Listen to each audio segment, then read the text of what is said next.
तो स्टूडेंट, आज हम स्टार्ट करते हैं क्लास 8 की साइंस। पहला चैप्टर है आपका ब्रह्मांड यूनिवर्स। इससे पहले हम आपको इसका पार्ट 1 दे चुके हैं। उसमें हमने अति लघु उत्तरीय प्रश्न के बारे में चर्चा की थी। आज हम आपको बताएंगे लघु उत्तरीय प्रश्न आपकी बुक से। और आपकी जो बुक है इसका नाम है विज्ञान मंथन, जो कि आपके उसमें कॉलेज में है। और होगा ये कि यहाँ पे हम इसको आपको प्रश्न वाइज टाइप से समझाने की कोशिश कर रहे हैं। तो आपको हमने अति लघु उत्तरीय प्रश्न पहले बताया था, इसके बाद लघु उत्तरीय प्रश्न पर चर्चा करेंगे। इसके पहले और भी क्वेश्चंस हैं, मेंस बहुविकल्पी है और रिक्त स्थानों की पूर्ति है। तो हमने उसको पहले बता चुका है कि जब आप इसको सारे क्वेश्चन को सॉल्व कर लेंगे, अच्छे से हमारी वीडियोस देख लेंगे, समझ लेंगे, तब आपको वो क्वेश्चन खुद से सॉल्व करने आ जाएंगे, ठीक है ना। और सब लोग बुक जरूर खरीद लीजिएगा। वीडियो को बार बार देखिए, जब तक समझ ना आए तब तक देखिए, ठीक है ना। तो यहाँ पे हमारा फर्स्ट क्वेश्चन दिया है, मंदाकिनी किसे कहते हैं।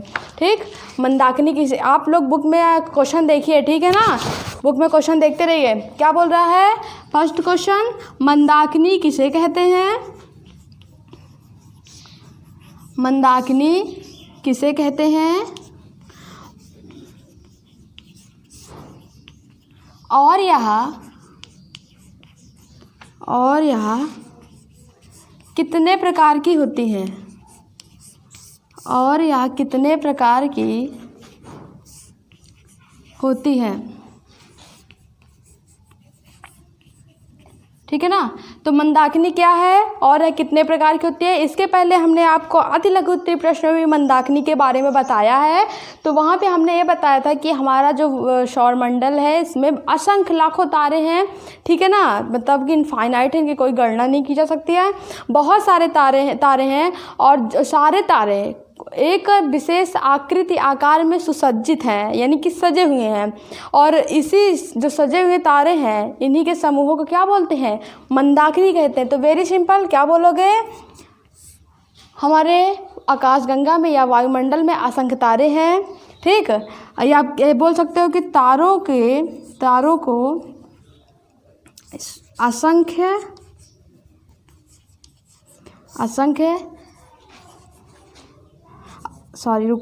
असंख्य तारे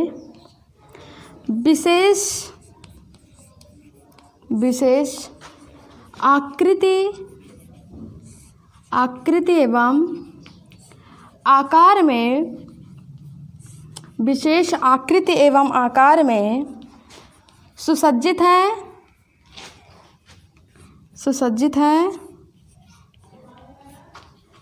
इन्हीं तारों के समूह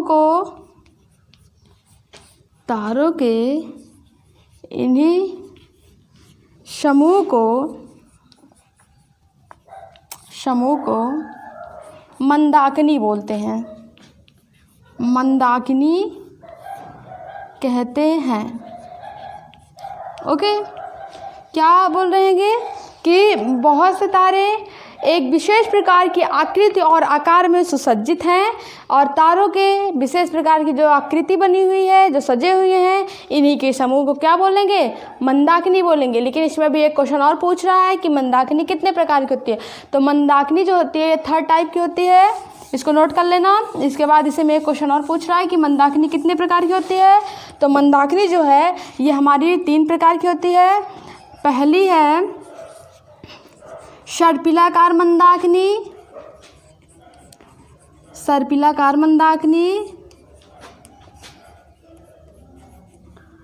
और दूसरा है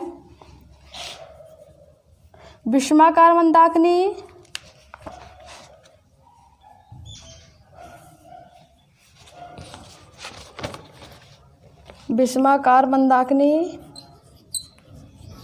और 3rd नंबर है वृत्ताकार मंदाकिनी,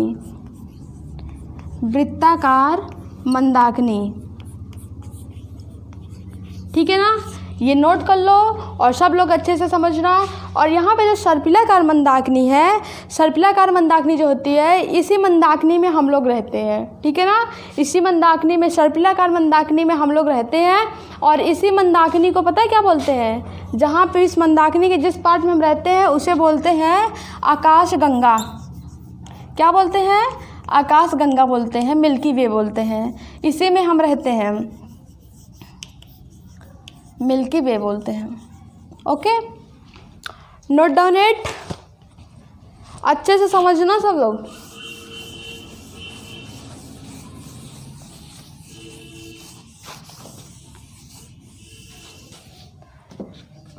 अगला इसमें क्वेश्चन पूछ रहा है, कह रहा है कि तारे क्या है, तारे क्या हैं, और तारों में ऊष्मा तथा प्रकाश का स्रोत क्या है। तारों में ऊष्मा तथा, ऊष्मा मतलब हीट, ऊष्मा तथा प्रकाश का, ऊष्मा तथा प्रकाश का स्रोत क्या है,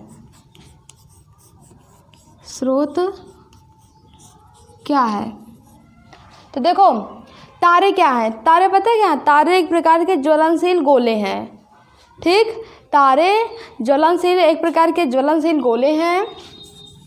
इसका जो आंसर होगा क्या होगा, तारे ज्वलनशील,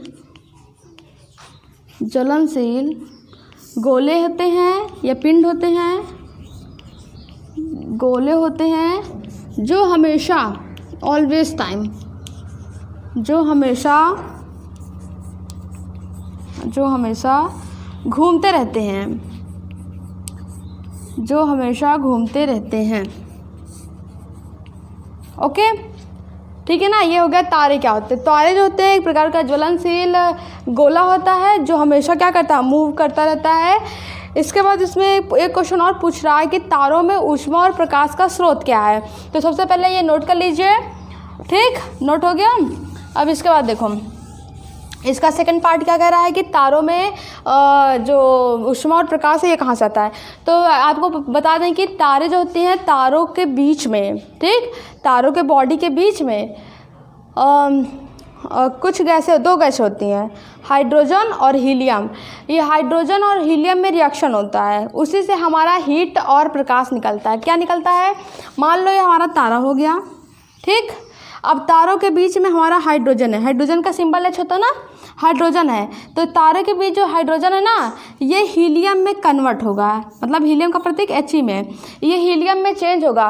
और इस प्रोसेस को होने में मतलब कि जब तारों के बीच जो हाइड्रोजन गैस है जब वो हीलियम में बदलेगी तो उनसे ऊष्मा निकलेगा। ठीक, उससे हीट निकलेगा और हीट निकलने के बाद वो जलने लगता है।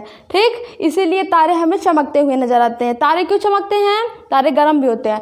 चमकते इसलिए हैं क्योंकि तारों के बीच में हाइड्रोजन गैस होती है और हाइड्रोजन गैस हीलियम गैस में जब चेंज होती है, जब कन्वर्ट होती है तो ये प्रक्रिया होने में बहुत ज़्यादा एनर्जी निकलती है, जिसके कारण ऊष्मा और प्रकाश निकलने लगता है तारों से।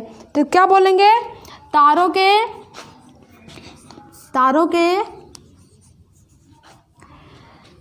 मध्य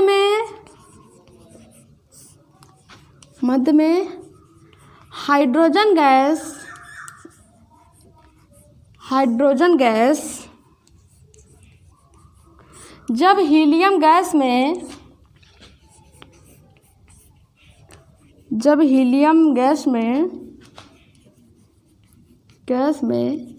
बदलती है, कन्वर्ट होती है, बदलती है तब बहुत अधिक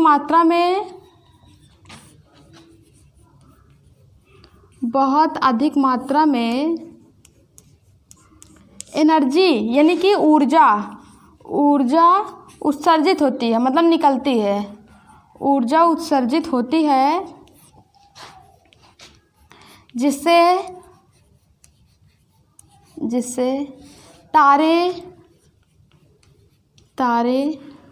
क्या करते हैं, प्रकाश करते हैं, तारे चमकना शुरू कर देते हैं, तारे चमकते हैं और थोड़े हॉट भी होते हैं, हीट होते हैं। ठीक, तो एक क्वेश्चन और आप लोगों ने पढ़ कभी सुना होगा कि तारे टिमटिमाते क्यों हैं।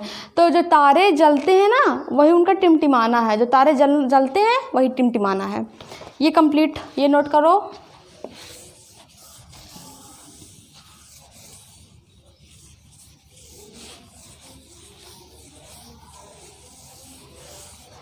इसके बाद आपका अगला क्वेश्चन है लघु उत्तरीय प्रश्न का, तारामंडल से आप क्या समझते हैं?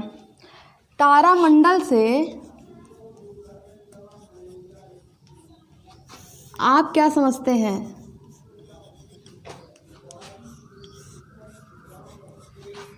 तारामंडल से आप क्या समझते हैं? ये क्वेश्चन नंबर 3 है। तो देखो, अभी हमने बताया कि हम बहुत सारे हजारों लाखों तारामंडल हैं, ठीक। और जो तारे हैं ये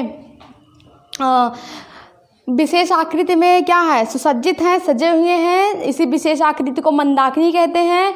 लेकिन यहाँ पे एक और चीज़ आती है कि जब हम आकाश में देखते हैं तो कभी कभी हमें 5 या 6 या 7 तारे इकट्ठा नज़र आते हैं साथ में। और जो तारे नज़र आते हैं इकट्ठा में, वो किसी न किसी शेप में होते हैं।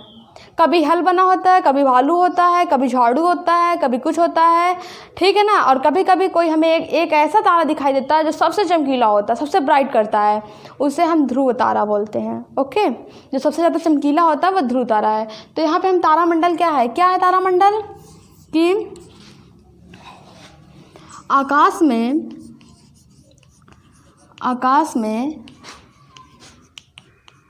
5, 6, 7 तारे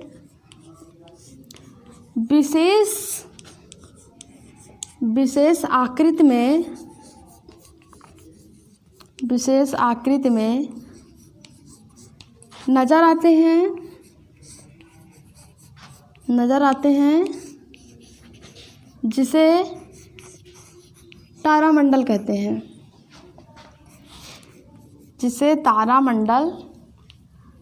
हैं, ठीक है ना। तो तारामंडल कई टाइप का होता है, सप्तऋषि तारामंडल, दीर्घवृत्तीय तारामंडल, कई प्रकार का होता है। तो ये हमारा हो गया तारामंडल क्या है, ठीक।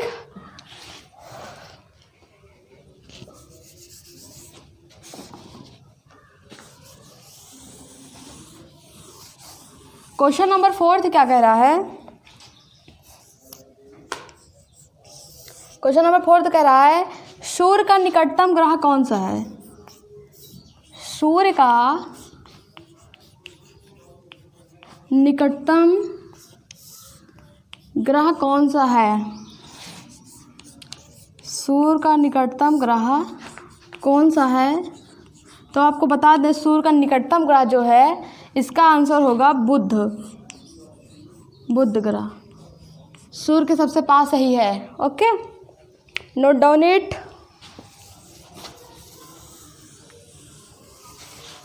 आपका क्वेश्चन नंबर 5 कह रहा है, टिप्पणी कह रहा है करने के लिए। तो कह रहा है कि टिप्पणी कीजिए। ओके, कह रहा है निम्नलिखित टिप्पणी करना है। तो हमें टिप्पणी 4 पे दिया है, धूमकेतु पे करना है, उल्का पिंड पे और ग्रेट वियर पे, सॉरी 3 ही है। तो पहला हमारा है धूमकेतु। इसका जो क्वेश्चन है, कह रहा है निम्नलिखित पे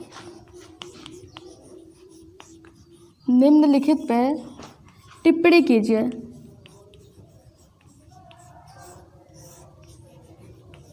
किस पे है? पहला कह रहा है धूमकेतु पे,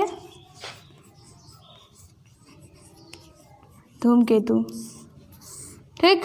धूमकेतु क्या है? तो जो धूमकेतु होता है, ये पुच्छल तारा इसको बोलते हैं, ठीक। धूमकेतु को पुच्छल तारा बोलते हैं और ये हमेशा मूव करता रहता है, ठीक। क्या बोलेंगे? धूमकेतु को पुच्छल तारा भी बोलते हैं, यानी इसमें पूंछ होती है, पुच्छल तारा भी कहते हैं। ओके, और पता है ये दीर्घवृत्ताकार जो हमारा मंदाकिनी है, उसमें हमेशा मूवमेंट करता रहता है।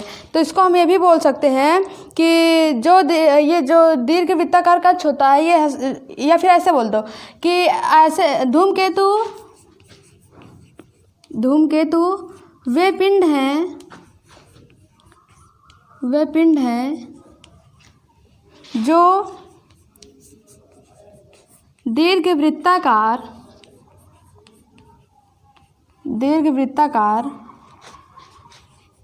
कक्षाओं में गति करते हैं।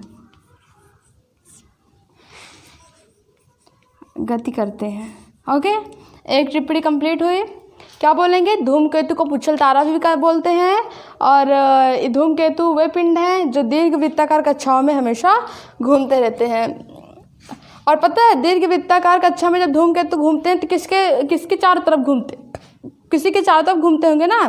तो यहाँ पे हम बोल सकते हैं कि धूमकेतु वे पिंड हैं जो दीर्घवृत्ताकार कक्षाओं में, ऐसे लिख लो, पूरा कर लो, दीर्घवृत्ताकार कक्षाओं में सूर्य के चारों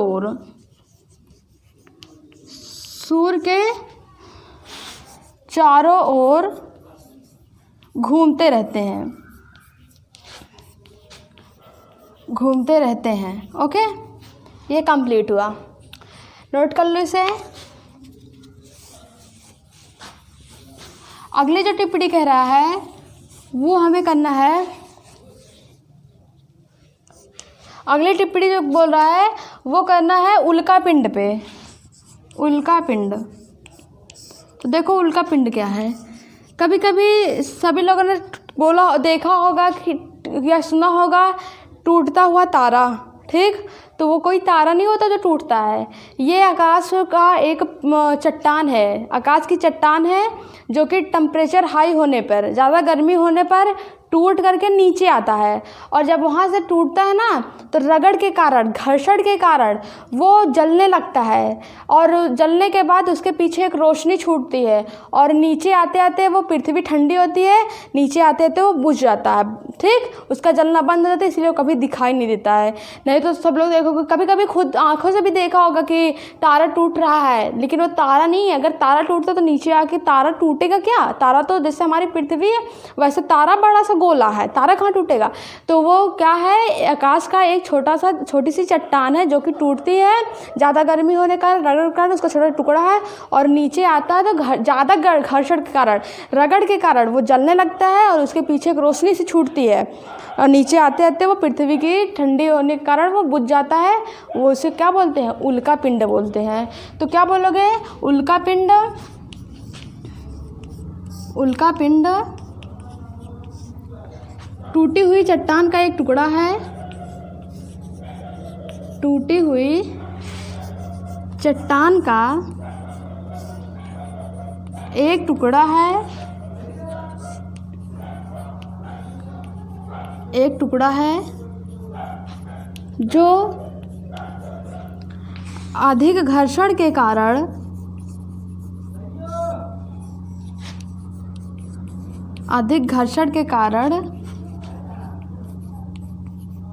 जलने लगता है,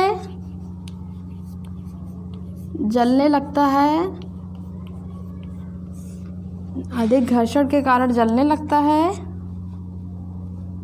और पृथ्वी पर आते आते बुझ जाता है, आते आते बुझ जाता है। तो यही जो टूटी हुई चट्टान का टुकड़ा है इसे क्या बोलते हैं? उल्कापिंड बोलते हैं। Just complete.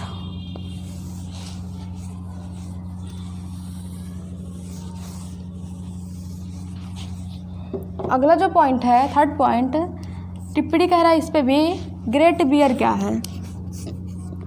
ग्रेट बियर क्या है? तो जो हमारा एक तारामंडल है ना, इसमें एक तारामंडल का नाम है सप्तऋषि तारामंडल। तो जो सप्तऋषि तारामंडल है इसमें 7 तारे एक समूह में, एक लाइन में लगे होते हैं। ठीक है, और जो एक लाइन में लगे हुए हैं तो कभी कभी एक क्वेश्चन मार्क यानी प्रश्नवाचक चिन्ह जैसा भी दिखाई देता है, तो प्रश्न चिन्ह भी दिखाई देता है, और कभी कभी भालू जैसा भी दिखाई देता है। इसीलिए जो सप्तऋषि तारामंडल है उसे ही ग्रेट बियर बोलते हैं। तो क्या लिखेंगे? सप्तऋषि तारामंडल में 7 तारे प्रश्नवाचक चिन्ह के रूप में व्यवस्थित होते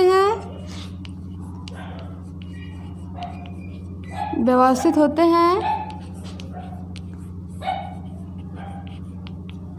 और कभी कभी यह भालू जैसे दिखाई देता है। यह भालू जैसे भी दिखाई देता है।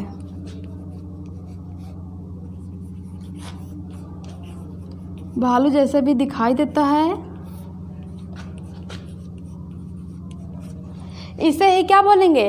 ग्रेट वियर बोलते हैं। आगे लिख लेना, इसे ही क्या बोलेंगे? ग्रेट वियर बोलेंगे। बिकॉज ये जो सप्तऋषि तारा है इसी का सेकंड नेम हमारा ग्रेट वियर भी है, ठीक है ना। क्योंकि ग्रेट जो सप्तऋषि तारा मंडल है इसमें 7 तारे प्रश्नवाचक चिन्ह के रूप में होते हैं और कभी कभी वो भालू जैसा भी दिखाई देता है, इसीलिए सप्तऋषि तारा मंडल को ग्रेट वियर भी बोलते हैं। दैट्स एंड, ठीक है ना। वीडियो को अच्छे से देखना, नोट्स लेते रहना साथ साथ और बार बार इसको समझने की कोशिश करना, बार बार वीडियो देखना जब तक समझ में ना आए। Okay, thanks.